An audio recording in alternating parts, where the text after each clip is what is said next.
How's it going, YouTube? Welcome to Building It Country. Today we are going to be doing a house tour of our tiny house that we've been living in for almost 5 years now.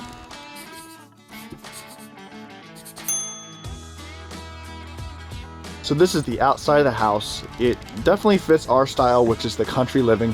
We have a nice big open front yard and backyard. So we have our little bell. Can I come in? Yay! And hello. Welcome. Well, who is this? To our cottage. Arya's eating her cracker on our bed. So it might sound weird, but you walk straight into our living room. And we used to have this, I wouldn't say entertaining, we did have a huge sectional couch that literally took up this whole wall and came out to right here. So what we do need is a bed. What we don't need really is, we don't have a dining table. We used to have one, but we more sit down on the bed and then watch our TV and hang out. And we don't have a couch because we don't have family coming over. Because of the tall ceilings, it actually makes the house not feel so claustrophobic and a lot of light. So that has helped us over the past 5 years of living here comfortably. We do have two kitchens. We have one right there, and then I guess you can call this a kitchen. It's basically a sink, no dishwasher. So in our new house, we will finally have one after 5 years of washing dishes. Hello. So another thing, when we first moved into the cottage, there was no oven. Actually, where the oven is, the refrigerator was. So it was an extra bonus that we were able to have enough room to add an oven. So we can eat and cook and whatnot. Another kind of weird thing, I've actually never seen a tiny house set up the way it is, with it being basically all open concept, kind of. Because actually behind this wall is our closet. We'll show you that in a second. Yes, but actually if you look over where our candle is, this is our bathroom sink.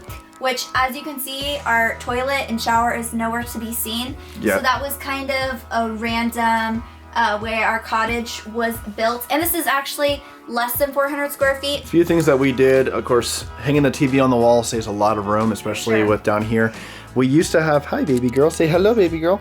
We used to have the place a lot more crowded. We used to have the countertops full of just decoration crap. Up there, like everywhere there was decoration, and so we really downsized and got rid of a bunch of stuff that we don't really need. For our future house. For our future house. So trying to keep it simple, clean, and not so cluttered. So like I said, the bedroom actually used to be in here. This is actually the bedroom, but because of our king size bed, we would only have about a foot from wall to wall. I'll show you that in a second. So we actually moved it out here since we don't have family and friends coming over and visiting like we used to. We usually tend to go out and hang out with people now. So we thought it would suit us better to actually have the bedroom out here where we felt like it was an actual size king size room, because this is where we spend the most time, because we're usually gone, either me working or Holly doing her thing out in town and all that stuff. So anyways, plus I think we wanted to be next to the baby and in the area with the baby, and that way Jason could turn the whole other room into like an office / closet for the three of us, which you guys will see in just a second. Aria likes. So we will actually head in there right now. So we have our tiny little hallway, and we go basically now. This is the office / recording editing studio, and then we also have this is basically our closet. So we got my gun safe in there where we store guns, because I am like that. We have somewhat my dresser, kind of difficult with, and then we hang out. We have really downsized on clothes, and like I said, it's when you're living in a 400 square foot house, you have to pick, what is more important compared to other things. So when we first moved in here, there was absolutely no door on, this is the bathroom. As you guys can see, this whole thing, we have a little bit of storage up there. There was actually no door on here. The only thing there was a curtain. So the problem with that is that when we turn the shower on, all the condensation, all the moisture would get into the house, and there's no ceiling fan, well, there's a ceiling fan, but no ventilation. So the ventilation in here. So then we have our shelving right here. We're going through it to organize it. Of course, this is probably the most cluttered spot, but since we don't have people coming over, it doesn't matter. So I have all my camera gear, all my other stuff up here. So that's my storage, and then we have all of Aria's clothes and all of her toys and everything like that. So, and then of course, we did have 1 and 2 computers. One was editing, one was for business. But because of the type of editing and stuff I did, I needed to update it to an even more powerful computer. And of course in here we have the bathroom. Let me turn it on. Just a simple little bathroom. After 5 years, we've learned all the ins and outs of this place, and we really made it work. We could make it work for another year or so.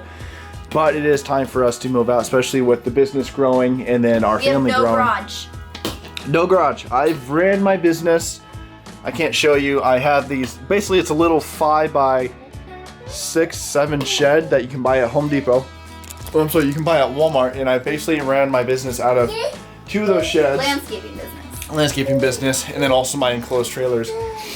So it's gotten to the point where I can no longer do that. I do need a shop, so that's why we're building myself finally a 1,200 square foot shop. Like I said, you know, there's people that can't believe how long we have made this place last, but because of us making this last, it gives us the opportunity to build the house that we're going to be building, and so long term. So, but it's been a really great place. We've only done a few things to kind of update it, which was we put in this kind of wood flooring. It was fairly simple to do. So underneath it was this nasty stuff, not the kind of carpet color we want. And then I think the only other thing we did was the door, and then of course this little cabinet up on top because it doesn't match. And then we just installed that for our food, because before we used to have food just hanging out on top of the fridge. So we did whatever we could to, for some reason it's not, there we go. We did whatever we could to save as much room, make this place feel more homey. The way we are able to live a more debt-free life is from living in a tiny home. It's been able to help us get out of debt, stay debt-free, and also be able to save up so that we were able to purchase our property and then build a home. If you're just a small little family, it is definitely doable. I mean, I know people on these TV shows who live in 200 square foot homes with a family of 4, and it is doable. It is chaos, and you know, sometimes it's really hard to sleep at night because Jason's editing and doing his YouTube and whatnot, but at the end of the day, it's so worth it because you're not stressing over bills and debt and things like that, because every month we're able to pay off all our bills because we don't have a really high mortgage or really high rent and things like that. So a place like this on average monthly in the summer would cost $50 to $75 in utilities, which is our power and our water. And the highest it's ever been was probably around $150. It'll be a big transition going from, you know, 400 to 1,800. We're really excited. Jason's going to have his own with 2 garages. Jason's going to have his own office. I've shown you guys the house plan, and we're going to be able to have enough bedrooms. We want 1 more baby, not anytime soon, but we'll have a total of 3 bedrooms, which is absolutely perfect, and it's 1 story, which we're super excited about. I'm so excited that we were able to live in such a small home, so we were able to save up for that. And we'll appreciate a bigger home. And we'll appreciate a bigger home. So if you have any questions about living in a tiny home, any comments, anything like that, we live on follow-up videos. Yeah, on follow-up videos. We live on 5 acres. It's really nice. My grandparents live just right up there. We have a little creek that goes across. And a river in the back. Yeah, and a river in the back. And it's a really cute house. We're gonna be so sad the day we move. Thank you so much for watching Building It Country. And like I said, go ahead and leave comments if you've got any questions. There's Aria. And make sure to subscribe. And thank you so much for watching Building It Country. See you next time. See you guys. Bye. Bye. Say bye-bye, baby. Bye. Good girl.